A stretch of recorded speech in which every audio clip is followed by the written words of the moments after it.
Good morning all of you. आज हम लोग क्लास 8 का square and square root part 2 पढ़ेंगे। इससे पहले के वीडियो में मैंने आपको स्क्वायर बताई थी, स्क्वायर की प्रॉपर्टी बताई थी, स्क्वायर को कैसे फाइंड आउट करते हैं वो मैंने बताया था। कुछ अलग एक छोटा एक ट्रिक भी बताया था स्क्वायर को इजीली फाइंड आउट करने का।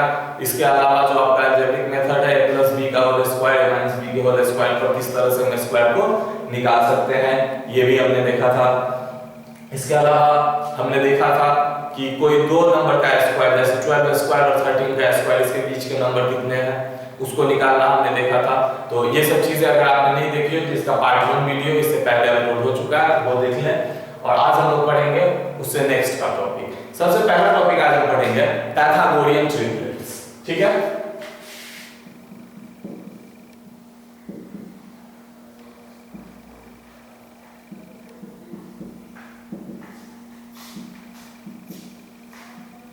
Pythagorean triplets. ये पाइथागोरियन ट्रिपलेट्स क्या होता है? ठीक है, पाइथागोरस थ्योरम आपने पढ़ा होगा, एक बार मैं शॉर्ट में उसको ब्रीफ करना चाहूंगा। ठीक है, पाइथागोरस थ्योरम क्या होता है? यही ना,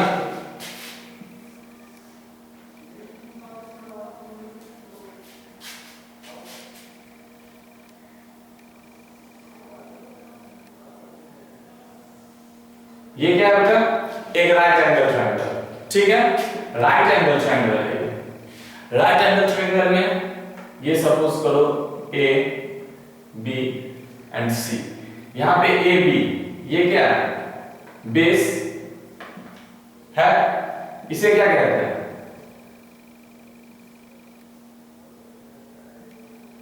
पी। परपेंडिकुलर ये हो गया आपका बेस और ये क्या है? हाइपोटेनस। यही है ना। तो पाइथागोरस थ्योरम क्या कहती है कि p square plus b square is equal to h square. यही है ना। पाइथागोरस थ्योरम क्या कहती है कि पर किसी भी राइट एंगल ट्रायंगल में अगर राइट एंगल ट्रायंगल का परपेंडिकुलर का स्क्वायर और बेस के स्क्वायर का जो सम होगा वो हाइपोटेनस के स्क्वायर के बराबर होगा। यही कहती है Pythagoras theorem, the sum of perpendicular square and base square of a right angle triangle is equal to the hypotenuse square of hypotenuse. है ना, हाइपोटेनस के स्क्वायर के बराबर होगा परपेंडिकुलर का स्क्वायर और बेस का स्क्वायर। इन्हीं चीजों के बारे में हम आज देखते हैं। जो ये पाइथागोरस ट्रिपलेट्स क्या होता है, इस ट्रिपलेट्स के बारे में आपको जानना है। ठीक है, तो ये जो ट्रिपलेट्स है, जैसे गौर करना, एक उदाहरण देखिए मैं बता रहा हूं। ये एक राइट एंगल ट्रायंगल, ओके, इसका base 4 centimetre, high perpendicular 3 centimetre है। देन हाइपोटेनस क्या होगा? निकाल सकते हो? देखो यहां से हम हाइपोटेनस निकाल सकते हैं। अगर यहां से हम स्क्वायर को हटा दें तो h इज इक्वल टू लिख सकते हैं root under p square plus b square बराबर है। बात समझ में आई? स्क्वायर इधर से हटेगा तो रूट निकले, रूट लग जाएगा। लगता है ना कैसे? देखो छोटी सी बात, बिल्कुल छोटे से उदाहरण से समझेंगे। 2 स्क्वायर इज इक्वल टू क्या है? 4 है। यही चीज है ना, यहां पर इधर स्क्वायर है और इधर एक कोई वैल्यू दी हुई है। यहां से समझो 2 स्क्वायर इज इक्वल टू 4 है। तो अगर हम यहां से स्क्वायर हटाएंगे तो 2 इज इक्वल टू क्या हो जाएगा? इधर रूट लग जाएगा। इसका वैल्यू क्या होगा? Root under 4। रूट अंडर 4 का वैल्यू क्या होता है? 2 ही तो होता है, बराबर है ना। इधर स्क्वायर है तो 2 का स्क्वायर क्या होता है? 4। ये भी क्या है? 4 बराबर इक्वल टू मतलब सेम वैल्यू। तो यहां पर हम स्क्वायर के फॉर्म में भी देख रहे हैं। जब ये 2 का स्क्वायर है तो यहां पे लिखा हुआ है कि इज इक्वल टू 4। यहां पर 2 का स्क्वायर भी हम करेंगे, 2 का स्क्वायर मैंने कर बताया था 2 into 2 तो 4 होता है। तो ये भी 4 है।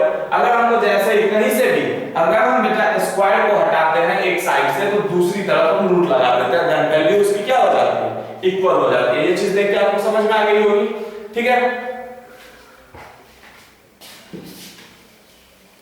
उसी तरह से हमको पता है यहां पे परपेंडिकुलर 3 सेंटीमीटर है, बेस 4 सेंटीमीटर दिया हुआ है। हमको अब क्या निकालना है? हाइपोटेनस निकालना है। दैट मींस इस फार्मूला पे हम पुट कर देंगे h is equal to root under 3 का स्क्वायर प्लस 4 का स्क्वायर अब हम इसको सॉल्व करते हैं 3 का स्क्वायर कितना 9 plus 16 is equal to root under 25 root under 25 कल मैंने बताया था 25 क्या है एक परफेक्ट स्क्वायर है ना, इसका जो स्क्वायर रूट निकलेगा एक परफेक्ट स्क्वायर है ये। तो चलिए 5 का कितना होता है रूट अंडर करेंगे तो 5 होगा ना, ठीक है। तो 5 इसका मतलब बेटा हाइपोटेनस क्या होगा 5 होगा। ये ही ट्रिपलेट्स है, ये आपको ये जो पाइथागोरस थ्योरम में ये जो आपका परपेंडिकुलर हाइपोटेनस एंड बेस है यही क्या दे रहा है आपको triplets. That means Pythagoras theorem according ये ट्रिपलेट्स क्या होंगे 3 4 एंड 5। ये क्या है ट्रिपलेट्स है 3 4 एंड 5, इसको हम क्या कहेंगे ट्रिपलेट्स कहेंगे। दैट मींस अगर आपको ये ट्रिपलेट्स याद होगा तो अगर कहीं पे भी ये दो चीज दिया रहेगा पांचवा आप आराम से बोल सकते हो, या तो आप इसको फार्मूला पे फाइंड आउट कर लो या फिर ये जो है ट्रिपलेट्स आप आसानी से निकाल के बता सकते हो। अगर आपको पता होगा कि 100% ट्रिपलेट्स हैं, ठीक है, राइट एंगल ट्रायंगल में जो भी ये नंबर देगा वो इस थ्योरम को फॉलो करेगा। ऐसा नहीं है कि ये 1 सेंटीमीटर होगा ये 2 सेंटीमीटर होगा फिर इसके ट्रिपलेट्स यहाँ पे ये 5 सेंटीमीटर ना। जब हम इस फार्मूले पे जाएंगे तो फिर ये हो जाएगा 1 square plus 2 square is equal to 1 का square 1 plus 4 root under that means root under 5 ना कि 5। तो ये जो रूट अंडर 5 हुआ ये 1 और 2 का ट्रिपलेट्स हो गया कौन सा रूट अंडर 5। बात समझ में आई?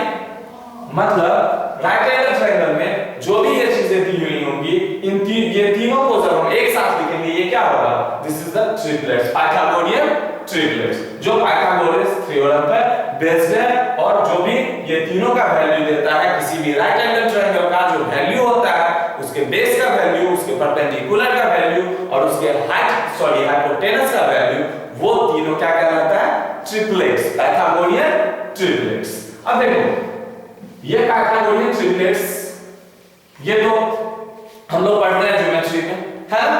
अब देखिए इसमें क्या है पाइथागोरियन ट्रिपलेट्स जो है ये इसका एक सिंपल सा लॉजिक है, हम यहां से भी फाइंड आउट कर सकते हैं। ये देखो 3 4 और 5 मैं इसको मिटा रहा हूं, ठीक है।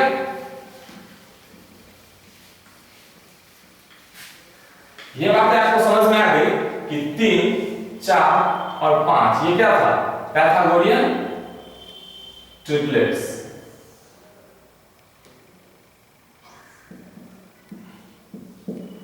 ये पाइथागोरियन ट्रिपलेट्स था।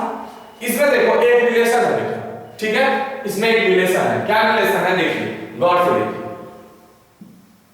अगर एक 2m होगा तो दूसरा m² - 1 होगा और तीसरा m² + 1 होगा, ठीक है।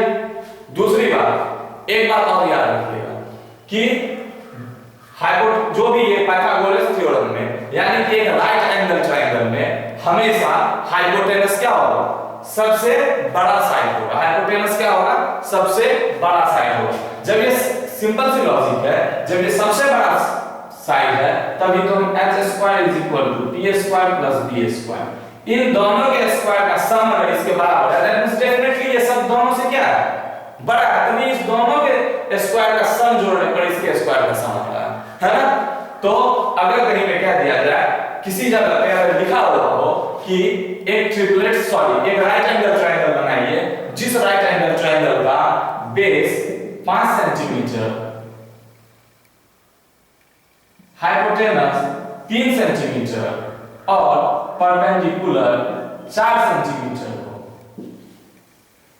गौर से देखना और इन चीजों को समझना। बेस 5 सेंटीमीटर हाइपोटेनस 3 सेंटीमीटर और परपेंडिकुलर 4 सेंटीमीटर हो और एग्जामिनर ने आपसे क्या दिया कि एक राइट एंगल ट्रायंगल बना दिया, क्या करोगे? देखते ही आपको समझ में आ जाना चाहिए कि एग्जामिनर ने आपके साथ मजाक किया है। क्या है हमने कहा हाइपोटेनस क्या होगा सबसे बड़ा साइड होगा राइट एंगल ट्रायंगल का, लेकिन हम यहाँ पे देख रहे हैं हाइपोटेनस क्या है सबसे छोटा है। 3 के बजाय अगर यहाँ 4 भी होता और वो 3 यहाँ होता तब भी क्या बनता नहीं बनता, क्योंकि हाइपोटेनस जो होगा वो क्या होगा सबसे बड़ा साइड होगा। दैट मींस ये कभी भी एक ट्रायंगल तो फॉर्म कर सकता है, बट ये राइट एंगल ट्रायंगल कभी नहीं फॉर्म करेगा। समझ में आई बात? चलिए आते हैं आपके स्क्वायर स्क्वायर रूट के टॉपिक पे। तो ये जो ट्रिपलेट्स हम देख रहे हैं, इस ट्रिपलेट्स में ये 2m n square minus 1 n square plus 1 ये ट्रिपलेट्स का रिलेशन है। दैट मींस ये दोनों, ये बेस हो सकता है, ये परपेंडिकुलर हो सकता है, ये परपेंडिकुलर हो सकता है, ये बेस हो सकता है, बट ये हमेशा हाइपोटेनस होगा। ठीक, मैं इसको प्रूव करता हूं सबसे छोटे उदाहरण 3, 4 और 5 से। ठीक है, देखिए 3, दैट मींस 3 है, 4 है एंड क्या है 5। ठीक है, अगर हम इसको लेते हैं m is equal to 1, m is equal to 1,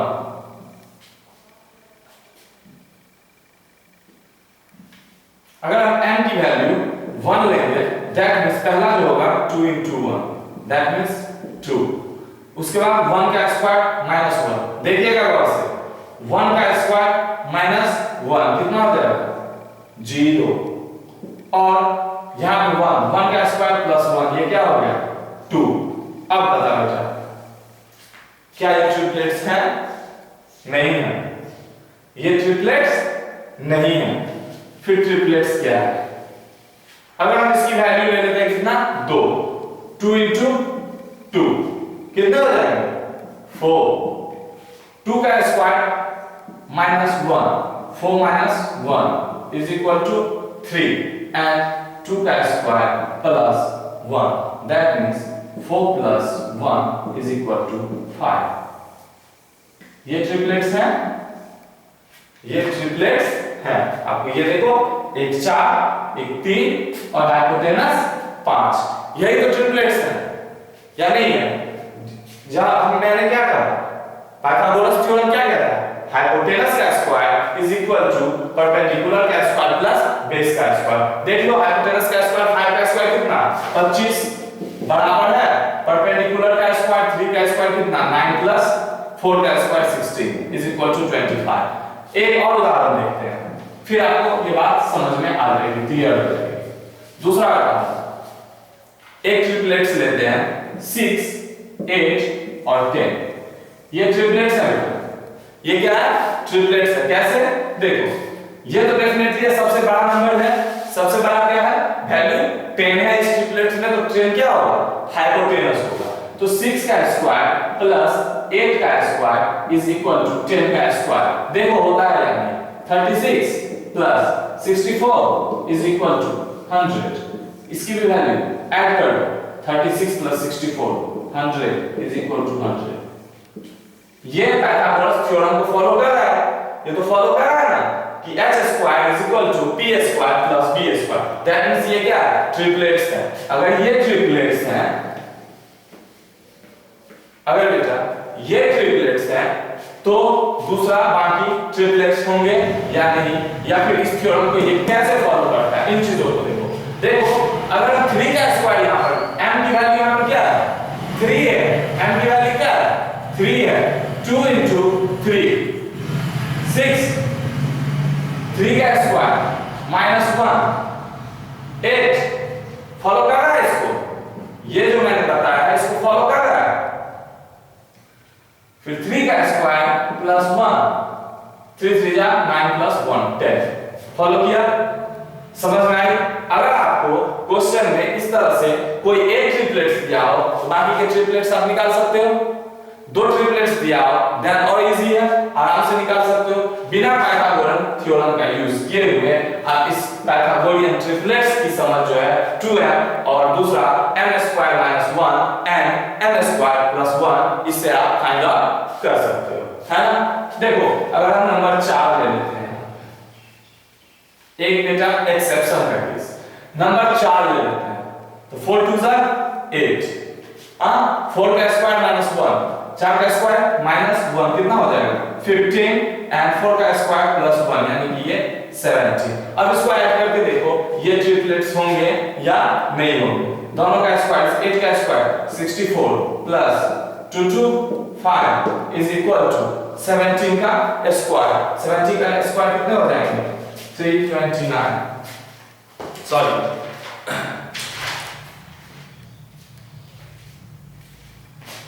289, ठीक है 289। अब देखो ऐड करके देख लो 5 4 9 6 2 8 and 2 ट्रिपलेट्स हैं। कोई भी वैल्यू m की वैल्यू एक छोड़ करके, एक को छोड़ करके, एक एक्सेप्शन केस है, एक के अलावा आप कोई भी रख लो वो आपको क्या देगा ट्रिपलेट्स देगा, ठीक है वो क्या देगा ट्रिपलेट्स। ये बात समझ में आ गई। अब अगर कहीं भी दिया रहेगा कि आपको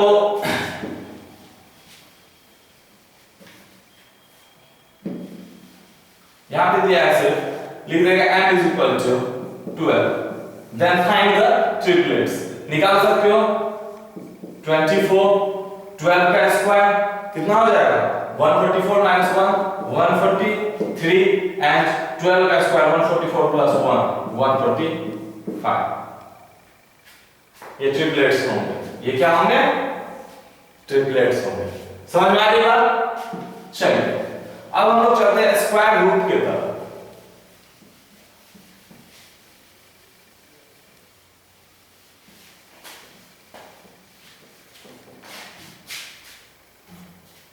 अब हम लोग चलते हैं स्क्वायर रूट पे। स्क्वायर रूट को कैसे फाइंड करना है?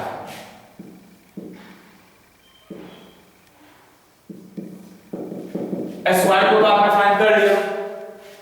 इससे पहले मैंने पिछले वीडियो में स्क्वायर को फाइंड करने की सारे तरीके बता दिए थे, ठीक है। अब देखते हैं सबसे पहला एक तरीका रिपीटेड सब्सट्रैक्शन।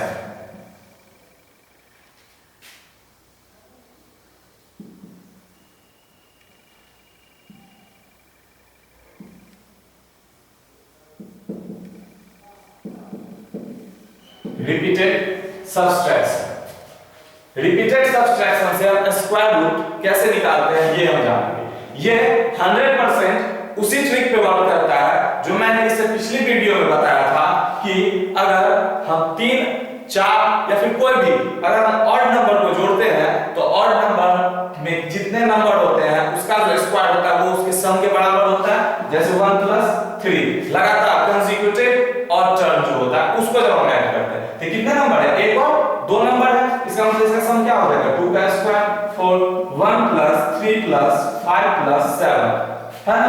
लगातार कंजुगेट ये क्या है कंजुगेटिव ऑड टर्म है। ऑड टर्म कितने का है 1 2 3 and 4, दैट मींस इसका जो सम होगा वो 4 का स्क्वायर यानी कि 16 के बराबर होगा। बताया था मैंने, बताया था। देखो यहीं से ये चीज निकल के आएगी बेटा, यहीं से ये चीज निकल के आएगी। अगर हम ऑड टर्म को जोड़ते जाते हैं तो हम हमेशा इसका मतलब कि ऑड टर्म का जब भी ऑड टर्म सिर्फ और सिर्फ एक कंजुगेटिव ऑड टर्म का जो ऐड होगा उसका जो सम होगा वो हमेशा हमको एक परफेक्ट स्क्वायर देगा। इसका मतलब ये हुआ ना कि एक कंसेक्यूटिव ऑड टर्म का जो सम होगा वो हमको क्या देगा एक परफेक्ट स्क्वायर देगा। ठीक इसका उल्टा सोचो, इसका मतलब अगर हम किसी परफेक्ट स्क्वायर में से सेम ऑड टर्म को घटाते जाएंगे तो एक वक्त तो ऐसा आएगा कि ये 0 देगा या नहीं देगा।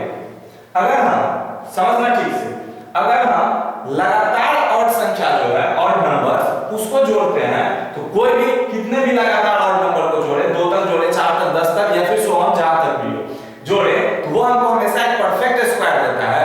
दैट मींस जोड़ने पर अगर ये परफेक्ट स्क्वायर देता है तो इसको अगर हम माइनस करते चले तो ये एक वक्त तो ऐसा आएगा कि 0 देगा।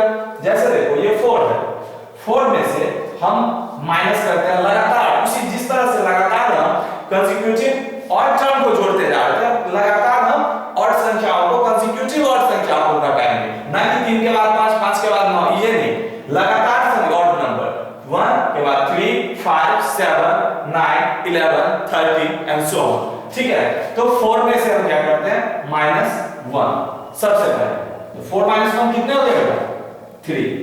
सेकंड 3 - 3 इज इक्वल टू क्या 0। देखो 0 आ गया, कितना टर्म हम कितना टर्म हमने सब्सट्रैक्ट किया कि इसने हमको क्या दिया, 0 दिया। इस पर हमको गौर करना है, कितना टर्म हमने सब्सट्रैक्ट किया कि इसने हमें 0 दिया। देखो, एक बार 4 - 1, दूसरी बार 3 - 3 0, दो बार हमने किया तब जाकर इसने क्या दिया, 0 दिया। इसका मतलब 4 का जो स्क्वायर रूट होगा वो क्या होगा, बस ये कितना टर्म हमने किया इसे हमें काउंट कर लेना है, 1 टर्म 2 टर्म। इसका मतलब 4√4 का जो वैल्यू होगा वो 2 होगा। समझ में आई बात? चलो नंबर 16 से लेते हैं।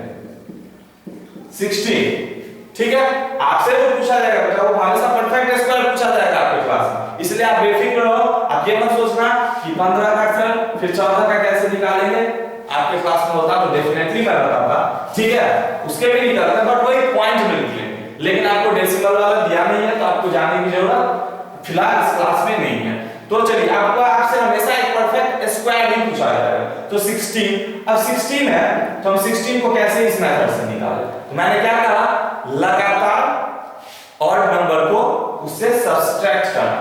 तो 16 - 1 15, ठीक है, कॉमा 15 - 3 12, ठीक है, 12 - 5 7, 12 - 5 7, then 7 - 7 is equal to 0। 0 में मिल गया, अब 0 मिल गया। अब हमारा प्रोसेस का देखो कितनी बार हमने इससे सब्सट्रैक्ट किया कि हमने 0 आ गया, कितनी बार हमने इन लगातार ऑड नंबर्स को सब्सट्रैक्ट किया कि हमें 0 आ गया। 6 - 1 एक, दूसरा प्रोसेस यहाँ, तीसरा यहाँ, चौथा ये। कितनी बार हमने किया, 4 बार। दैट मींस कि रूट अंडर 16 का वैल्यू क्या होगा, 4। समझ में आई? इस तरह से कोई भी नंबर आपको दिया है आप उसको इजीली बना सकते हो या नहीं बना सकते हो। चलो एक और उदाहरण दे देते हैं। पूछ दिया गया कि रिपीटेड सब्सट्रैक्शन मेथड को यूज करके आपको क्या करना है, रूट अंडर 100 निकालना है। ठीक है, अब देखो 100 - 1 99, ठीक, 99 - 3 96। मैं सीधे यहां घटाते जा रहा हूं, ठीक है, दो बार नहीं लिख रहा। 96 - 5 91, 91 - 7 84, then 84 - 9 73, sorry 75, then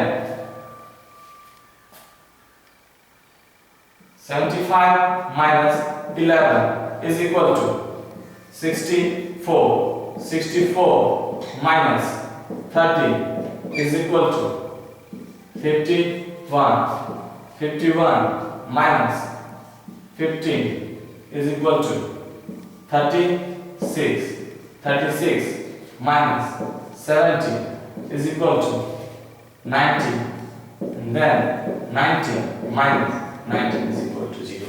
देखो लगातार संख्या में घटाया 1 3 5 7 9 11 13 15 17 और 19, और यहां पर आकर के हमने 0 मिल गया। अब हमने कितनी बार इसे घटाया, एक टर्म, दो term, 3 term, 4 term, 5 term, 6 term, 7 term, 8 term, 9 term and 10 term. 10 बार हमने लगातार घटाया, इसका मतलब root under 100 is equal to 10। थोड़ा कॉम्प्लिकेटेड मेथड है, लेकिन आपको दिया हुआ है आपको बुक में उसके अकॉर्डिंग, तो हमें थोड़ा सा करना ही पड़ेगा।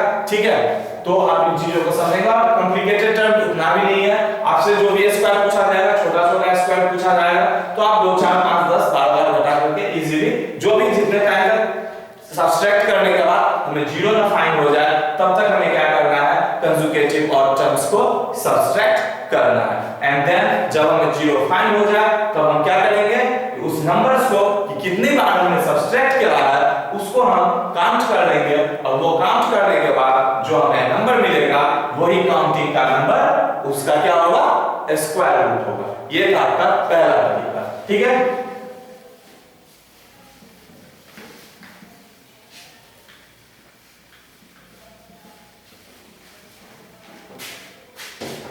बाकी की नेक्स्ट जो तरीका है, ठीक है, स्क्वायर रूट निकालने का और भी तरीका, इसका नेक्स्ट वीडियो जो आएगा उसमें मैं बताऊंगा। तब तक के लिए थैंक यू।